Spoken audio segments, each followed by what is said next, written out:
আসসালামু আলাইকুম। আমি এখন দাঁড়ায় আছি ঢাকা শহর এমন এক অফিসে আছি। আর যে কিবরিয়া স্যারের অফিসে আছি, এই অফিসে এসে আমাকে অনেক ভালো লাগতেছে। আমার জীবনে আমি কল্পনা করতে পারি নাই আমি এই অফিসে আসবো, এই পরিবেশে আমি করব। আসলে আমি কল্পনা করতে পারি নাই। আসলে সব কিছু আপনাদের ইচ্ছায় আমি এত দূর এগিয়ে যাচ্ছি। আরও এই অফিসে আমাকে এক আপু আছে, আর শারমিন দীপ্তি আপু আমাকে অনেক সহযোগিতা করতেছে।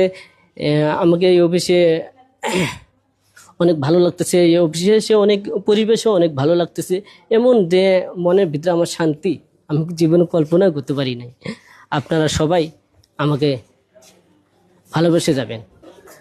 আমরা যে দীপ্তি আপু আছে, তার অফিসে একটু রেস্ট নেব, তারপর 7টা বেজে আমাদের অনুষ্ঠান শুরু হবে।